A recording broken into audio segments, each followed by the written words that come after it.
The mysterious history of human interaction with an active version of the DMT compound is unknown on an exact origin date.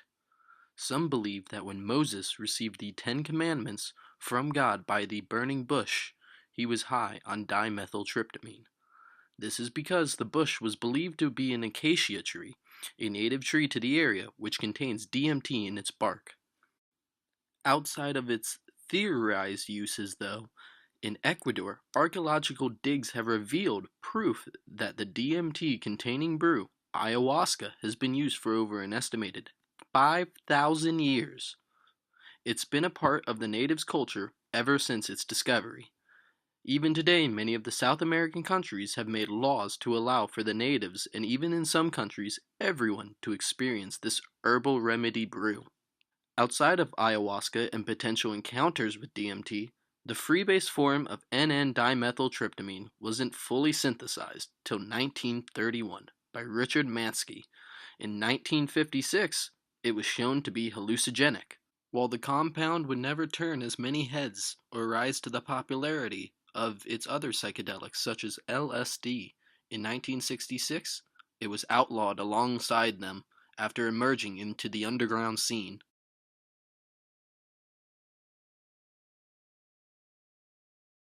DMT presents a unique safety profile where, despite having an LD50 theorized around 560 milligrams in a vaporized administered dose, it is seemed to have no legitimate claims of overdoses in history.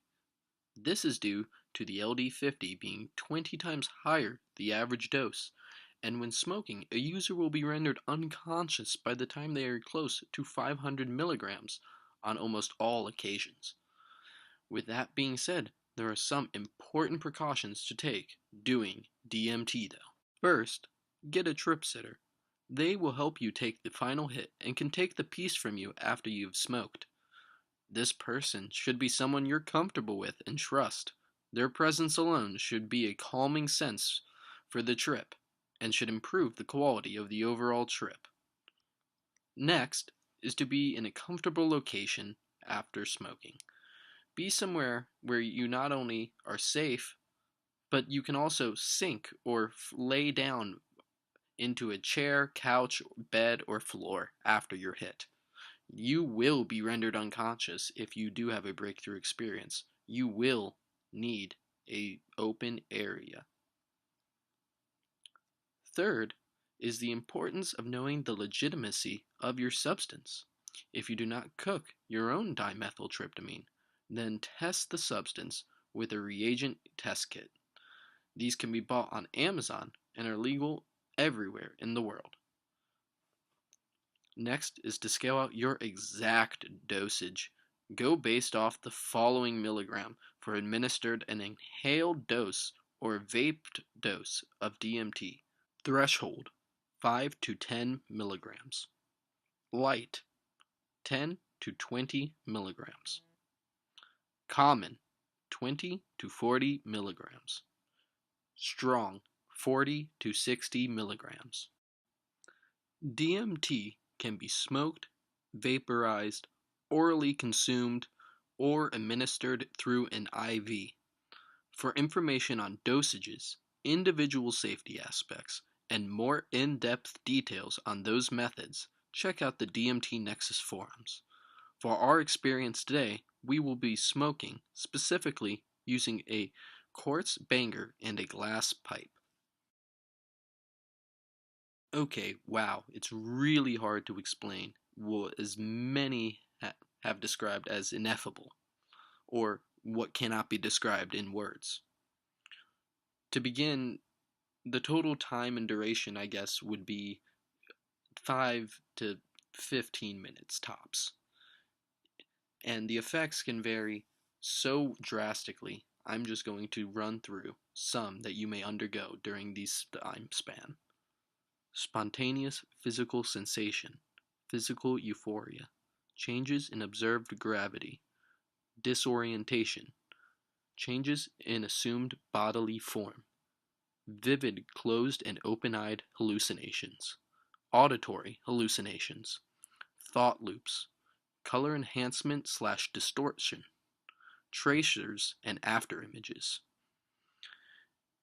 environmental geometry, deja vu, ego death or replacement, mindfulness, personal bias suppression, time distortions, spiritual or enlightening experiences, pupil dilation, nausea, an increased heart rate, increased bodily temperature, possible risk of seizure, possible risk of negative thought loops, potential HPPD, PTSD, or the potential feeling of being trapped in a negative mindset post-trip. Alright, on to my dose today. I will be smoking dimethyltryptamine for my fourth time. And before anyone asks, I have not tested my substance, but that is because I know a chemistry major who does the extractions for dimethyltryptamine and LSA himself. So he gets me 90 to 100% pure substances, and it is guaranteed 100%. So when I go and take my dimethyltryptamine, once I've received it, I need to get a milligram scale. Now, a milligram scale can read down to 0.001 or a thousandth of a gram. This is important because you need exact milligram dosages, because the difference in 0.009 that's not read on non-milligram scales can be the difference of a breakthrough and just a normal boring trip. So I really recommend you put out the extra $20, whatever it is, to go on Amazon, order up.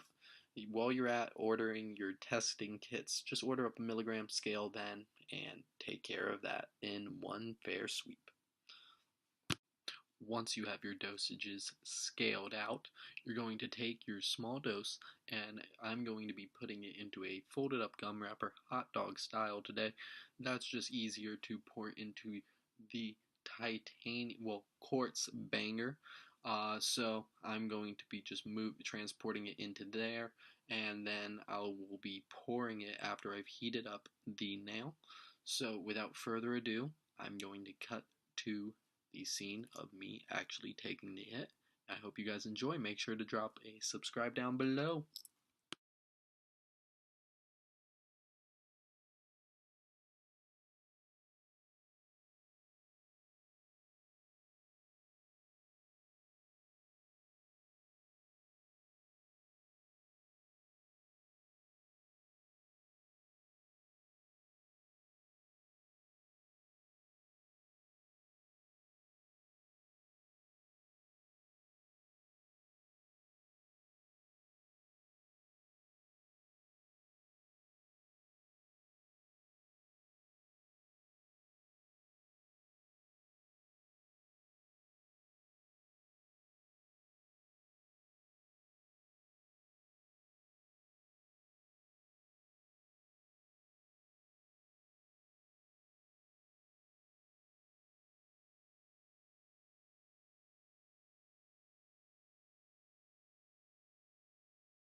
Alright, so it's been around 12 hours since my trip, and I'm back here and I'm going to try to explain, I get, what I experienced today.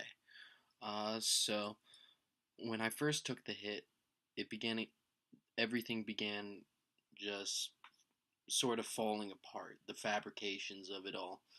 My body went into overdrive, oh shit, alert mode, something's wrong, almost. Uh, and but within a second or two, it became a familiar kind of warmth, energy, and that was the feeling of falling down a rabbit hole began to emerge upon me.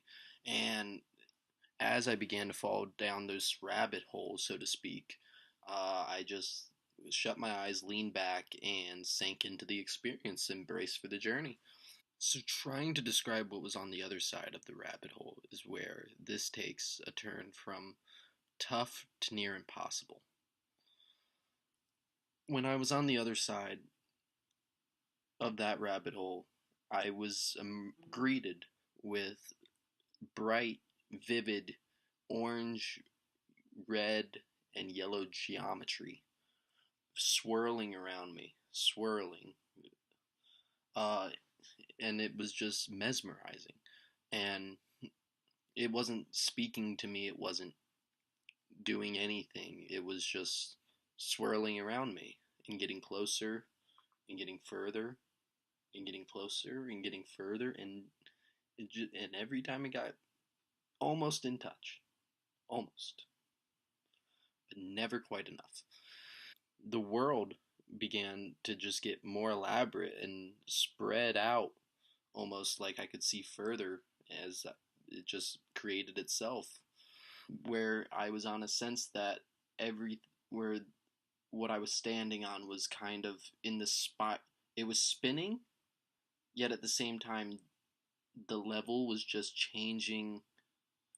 It was weird. So it felt like I never had a quite sense figured out where gravity was trying to pull me. And at the same time, all this stuff was spinning around me. So I felt like I had my own sense of gravity, creating this very weird and nauseating optical illusion that rendered on for about a minute and a half, 3 minutes. I don't know how long I was out, but at the end of the experience, I was quite sick of it all. To be honest, I really just wanted to throw up. And this is unlike any other trip I've ever had. I've never had bodily symptoms after the trip, such as nausea or dry heaving. But in this trip, it was different. I really think it's because I played with something I shouldn't here. I really do believe it's because this trip was not for any spiritual growth reasons. I believe it really is because I just tried to bring a trip that was not necessary into reality that didn't need to be existent.